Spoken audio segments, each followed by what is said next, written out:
చంద్రబాబు గారిని పెద్దిరెడ్డి గారు కొట్టారు. అందుకే ఆ కక్షతోనే ఇప్పుడు చంద్రబాబు నాయుడు గారు పెద్దిరెడ్డిని ఇట్లా టార్చర్ చేస్తున్నారని చెప్పేసి జగన్మోహన్ రెడ్డి గారు చెప్పిన వీడియో మొత్తం కూడా వైరల్ అవ్వడం చూస్తున్నాం సార్. మరి నిజంగా పెద్దిరెడ్డి గారు చంద్రబాబు నాయుడు కొట్టే అవకాశం ఉందా?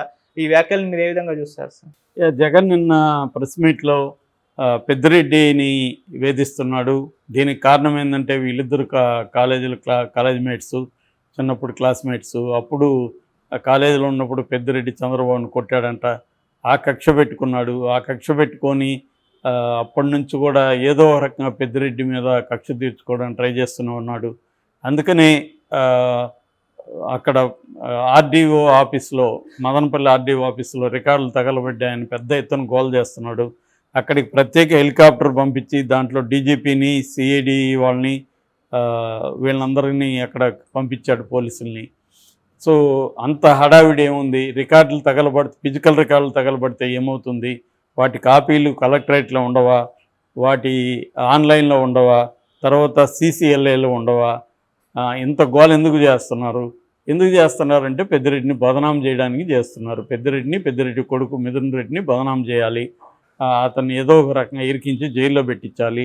ఇది అదే ముత్తుమరిలో ఒక బాలికను అత్యాచారం చేసి చంపేసి ఎక్కడో పడేస్తే దాని మీద ఇప్పటి వరకు లేదు. జూలై 7th జరిగితే జూలై 21 మీటింగ్ పెట్టి చెప్తారు వీళ్ళు. అక్కడ దళితుడిని పట్టుకొని అనుమానితుడి పేరుతో అతను చంపేస్తే దాని మీద ఇది లేదు. అక్కడికి మాత్రం వీళ్ళు ఏం పట్టించుకోరు. కానీ దీనికి హెలికాప్టర్ మీద డీజీపీని పంపిస్తాడు. దాన్ని బట్టే తన కక్షాదింపు అర్థమవుతుంది అనేది జగన్ మాట్లాడాడు.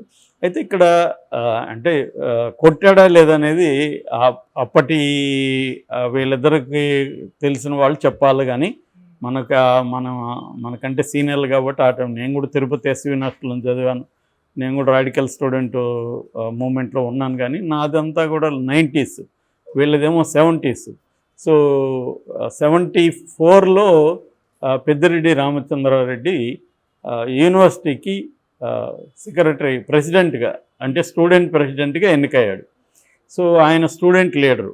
ఈయన ఎకనామిక్స్ చేస్తే ఆయన సోషియాలజీలో 75లో పెద్దిరెడ్డి రామచంద్రారెడ్డి పిహెచ్డి కూడా చేశాడు. సో అప్పుడైతే నాకు తెలిసి కూడా, అంటే నేను 80sలో నుంచి తిరుపతిలో చదువుతున్నాను. 85లో డిగ్రీ చేరాను. 85, 86 నుంచి కూడా నేను పాలిటిక్స్ చూస్తున్నాను. అంతకుముందు కూడా నేను ఈవెన్ ఇంటర్మీడియట్లో కూడా స్టూడెంట్ పాలిటిక్స్లో ఉండేవాడిని. సో నాకు కొంత ఐడియా ఉంది. అక్కడ ఏంటంటే రెడ్డి వర్సెస్ కమ్మ పాలిటిక్స్ బలంగా ఉండేది యూనివర్సిటీలో. ముందు నుంచి 80s నుంచి కూడా రెడ్డి వర్సెస్ కడప రెడ్లంతా అక్కడే చదువుకునేవాళ్ళు ఎక్కువగా. కడప రెడ్లకి కమ్మ చిత్తూరు జిల్లాలో ఉండే కమ్మ సెక్షన్ ఉండేవాళ్ళు. కొద్దిగా రెడ్లు డామినెంట్గా ఉండేవాళ్ళు కమ్మ సెక్షన్ కంటే కూడా. అంటే కమ్మ సెక్షన్కి డబ్బు ఉండేది, కానీ రెడ్లకి మజిల్ పవర్ ఉండేది. అంటే పులివెందుల నుంచి కడప నుంచి దించడం, అప్పట్లో రౌడీజం ఎక్కువ ఉండేది కదా, వీళ్ళని దించడం ఇలాగా ఉండేది. ఫిజికల్గా కూడా బాగా కొట్టుకునేవాళ్ళు. కొంతమంది ఎస్ఎఫ్ఐ, ఏఎస్ఎఫ్లో ఉండేవాళ్ళు. రాడికల్ స్టూడెంట్ మూవ్మెంట్ ఎప్పుడు కూడా ఓపెన్గా ఉండడం తక్కువే, అది రహస్యంగానే పనిచేసేది. ఇలాగా ఉద్యమం అక్కడైతే రకరకాల విద్యార్థి, ఒక పక్క ఏబీపీ కూడా ఉండేది. సో ఇలాగా ఓపెన్గా అయితే రెడ్డి కమ్మ స్టూడెంట్స్ మధ్య గొడవలు అయితే ఉండేవి. ఆ క్రమంలో వీళ్ళిద్దరూ, ఇతను చంద్రబాబు కూడా స్టూడెంట్ పాలిటిక్స్లో యాక్టివ్గా ఉండేవాడు, పెద్దిరెడ్డి కూడా యాక్టివ్గా ఉండేవాడు. సో పెద్దిరెడ్డికి ఏంటంటే చంద్రబాబుదేమో పేద కుటుంబం, 2.5 ఎకరా ఉన్న ఖర్జూర్ నాయుడు కొడుకు చంద్రబాబు, అందరికీ తెలుసు. కానీ పెద్దిరెడ్డి లక్ష్మారెడ్డి వాళ్ళ నాన్న వాళ్ళు కొంత చదువు అంటారు. అక్కడ ఎర్రవారిపాలెం వాళ్ళది కొంత ధనిక కుటుంబం, రెడ్డి కుటుంబం ధనిక కుటుంబం, వ్యవసాయ కుటుంబం. సో అందువల్ల ఆయన కొంత ఇది ఉండేది, ఆ డామినేషన్. కానీ డబ్బులు ఇచ్చి ఒక బ్యాచ్ని మెయింటైన్ చేయడం, ఆ క్రమంలో గొడవలు జరిగి ఉండొచ్చు. కొట్టాడు లేదనేది మనకు తెలియదు, జగన్ చెప్పినట్టు మనం చెప్పలేము. ఏదైనా ఆ ఘర్షణలు అయితే ఉన్నాయి. అప్పటి నుంచి వీళ్ళిద్దరికి మధ్య ఘర్షణలు ఉన్నాయి. దాని తర్వాత ఈయన కాంగ్రెస్లోకి వెళ్ళాడు చంద్రబాబు. పెద్దిరెడ్డి ఏమో ఫస్ట్ బీజేపీ నుంచి, పీలర్ నుంచి పోటీ చేశాడు. దాని తర్వాత ఆయన కాంగ్రెస్లోకి వెళ్ళాడు, చంద్రబాబు తెలుగుదేశంలోకి వచ్చాడు. అట్లాగే రాజశేఖర రెడ్డి గవర్నమెంట్లో ఆయన మినిస్టర్గా పనిచేశాడు, రోసే గవర్నమెంట్లో మినిస్టర్గా పనిచేశాడు. మళ్ళీ కిరణ్ కుమార్ రెడ్డికి ఈయనకి పడదు. కిరణ్ కుమార్ రెడ్డి వీళ్ళ బ్రదర్ ద్వారకానాథ్ రెడ్డి కూడా రాజకీయాల్లో యాక్టివ్గా ఉంటారు. ఆ తర్వాత కొడుకు వచ్చాడు. తర్వాత ఈయన స్టూడెంట్స్ డేస్ తర్వాత Ramachandra Reddy real estate, irrigation projects ఇటు కర్ణాటకలో, తమిళనాడులో, ఆంధ్రాలో చేయడం మొదలుపెట్టాడు. సక్సెస్ అయ్యారు వాటిలంతా. అట్లాగే జగన్ నిన్న చెప్పినట్టుగా పెద్దిరెడ్డి రామచంద్రరెడ్డి ఇప్పటివరకు 7 సార్లు మంచి మంచి మెజార్టీతోనే 7 సార్లు ఆయన ఎమ్మెల్యేగా ఉన్నాడు. ఇక మిథున్ రెడ్డి ఏమో 3 సార్లు ఎంపీగా గెలిచాడు. సో జగన్ అడిగిన ప్రశ్న ఏంటంటే, అంత భయంకరమైన అరాచకాలు చేస్తే 7 సార్లు ఎలా గెలిచాడు, ప్రజలు 7 సార్లు ఎందుకు గెలిపించారు అరాచకాలు చేస్తే అనేది ఇది జగన్ వేశాడు. ఖచ్చితంగా అందులో కొంత ట్రూత్ ఉంది, కొంత అబద్ధం ఉంది. ట్రూత్ ఏంటంటే, ప్రజల మీద అరాచకాలు చేస్తే గెలిపించడం కష్టమే. కాకపోతే ఒక్కోసారి ప్రజల మీద అరాచకాలు చేసిన వాళ్ళు కూడా గెలుస్తారు. ఎందుకంటే వాళ్ళకి భయం ఉంటుంది, కంట్రోల్ ఉంటుంది. అట్లాంటివి కూడా జరుగుతాయి.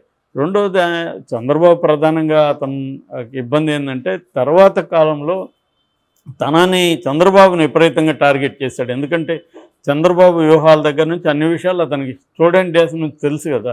ఇప్పుడు మామూలుగా ఒక ప్రత్యర్థి మన కాలేజ్ మేట్ దగ్గర నుంచి ఉంటే వాళ్ళ న్యూయాన్సెస్, వాళ్ళు ఎలా స్ట్రాటజీలు వేస్తారో అన్నీ తెలుసు.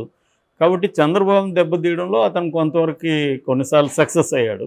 అయితే కుప్పంలో దెబ్బ కొట్టలేకపోయాడు. కుప్పంలో కొంతవరకు స్థానిక ఎన్నికల్లో కొట్టగలిగారు కానీ చేయలేదు. సో అలాగా చంద్రబాబు ఖచ్చితంగా ఎక్కువ కోపం ఉండే అవకాశం ఉంది. ఎందుకంటే వీళ్ళిద్దరిది ఇప్పటి పగ అయితే కాదు, ఖచ్చితంగా వాళ్ళిద్దరి మధ్య పగ ఉంటుంది. కొట్టుకున్నారా లేదా, ఆయన కొట్టాడా లేదు తెలియదు, కానీ పగ అయితే ఉంటుంది స్టూడెంట్ డేస్లో నుంచి. ఎందుకంటే అప్పటి నుంచి పాత వైరం అంటారు కదా, అది కంటిన్యూ అవుతూనే ఉంది. సో అందువల్ల ఖచ్చితంగా, ఎందుకంటే పెద్దిరెడ్డి కూడా చంద్రబాబుని విపరీతంగా టార్గెట్ చేశాడు కదా.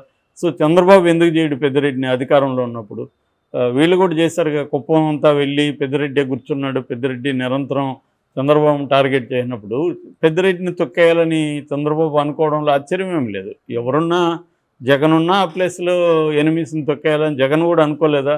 జగన్ ఇప్పుడు జేసీ ప్రభాకర్ రెడ్డి వాళ్ళని తొక్కేయడానికి జగన్ తీవ్రంగా ప్రయత్నించలేదా? అనేక చోట్ల ప్రత్యర్థుల్ని జగన్ తొక్కేయడానికి ట్రై చేయలేదా? చేస్తారు, ఎవరైనా చేస్తారు. అధికారంలో ఉన్నప్పుడు, తమ ప్రత్యర్థులు స్ట్రాంగ్గా ఉన్నప్పుడు వాళ్ళని దెబ్బతీయడానికి ప్రతి రాజకీయ నాయకుడు చేస్తాడు. అదే పని చంద్రబాబు ఇప్పుడు చేస్తున్నాడు. కాకపోతే ప్రతిపక్షంలో ఉన్నాడు కాబట్టి జగన్ ఇంకా అలాగే మాట్లాడతాడు. అంటే ఇతన్ని కోపాన్ని ఇచ్చేయడానికి మాట్లాడతాడు. ఖచ్చితంగా మదనపల్లి ఇదనేది కొంత ఫిషీ అంటారు, అట్లా విచిత్రంగానే ఉంది.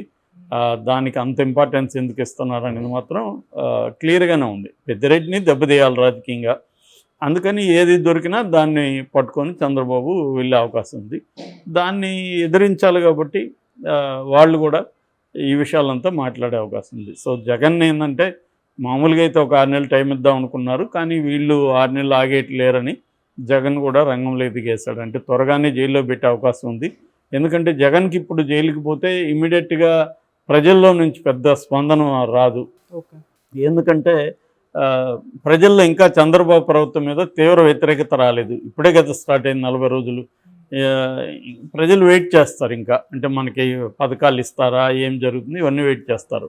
సో కాబట్టి ప్రజల్లో వ్యతిరేకత వచ్చినప్పుడు చంద్రబాబు జగన్ అరెస్ట్ చేస్తే అప్పుడు కొంత జగన్కి సింపతి వస్తుంది, ప్రజా ఉద్యమాలు నిర్మిస్తూ ఆ క్రమంలో అరెస్ట్ అయితే. ఇప్పటికిప్పుడు అరెస్ట్ అయ్యాడనుకో జగన్కి పెద్ద సింపతి రాదు. రెండోది, జగన్ కేడర్ నాయకులు కకాకులం అయిపోతారు, బీజేపీలోకి వెళ్ళిపోవడం ఇవన్నీ జరుగుతాయి. ఎప్పుడైనా మళ్ళీ జగన్ వస్తాడని ఒక హోప్ ఉంటే జగన్తో ఉంటారు, కానీ హోప్ లేకపోయినప్పుడు జగన్తో ఉంటారు. ఇక్కడ మనకి బీఆర్ఎస్ అదే కనపడుతుంది. కేసీఆర్ ఎప్పుడైతే ఇనాక్టివ్ అయ్యాడో అందరికి హోప్ పోయింది. సో 5 ఏళ్ల తర్వాత కూడా కేసీఆర్ వచ్చే పరిస్థితి లేదు. ఇక్కడ బీజేపీకి కూడా స్ట్రాంగ్గా ఉంది. కాబట్టి బీఆర్ఎస్లో ఉంటే మనకు ఫ్యూచర్ లేదని అటు వెళ్తున్నారు. అక్కడ ఛాన్స్ లేదు. అక్కడ తెలుగుదేశం వాళ్ళు చేర్చుకోరు, జనసేన వాళ్ళు చేర్చుకోరు. బీజేపీ కూడా ఒక 6 నెలల పాటు మారటోరియం విధించింది. ఉన్న ఆప్షన్ కాంగ్రెస్. కాంగ్రెస్లో పోవడం కంటే వైసీపీలో ఉండడం బెటర్ అన్న ఆలోచనతో ఎక్కువ మంది ఉన్నారు. కానీ జగన్ ఒకసారి జైలుకి వెళ్తే మాత్రం ఖచ్చితంగా వాళ్ళు ఇదవుతారు. సో ఇవన్నీ దృష్టిలో పెట్టుకొని జగన్ అగ్రెసివ్గానే ఉందాము, ఒకవేళ అరెస్ట్ చేస్తే కూడా నేను ప్రశ్నిస్తున్నాను కాబట్టి నన్ను అరెస్ట్ చేశారన్న నెరేటివ్ని జనంలోకి తీసుకెళ్ళచ్చు అని జగన్ డిఫెన్స్లో నుంచి అఫెన్స్లోకి వచ్చేసాడు. మామూలుగానే జగన్ టాక్టిక్స్ ఎప్పుడు కూడా అఫెన్సివ్ టాక్టిక్స్. వార్లో ఒక సామెత ఉంటుంది, best form of defence is offence అని. నిన్ను నువ్వు రక్షించుకోవాలంటే నువ్వు ఎనిమి మీద దూకుడుగా వెళ్ళాలి.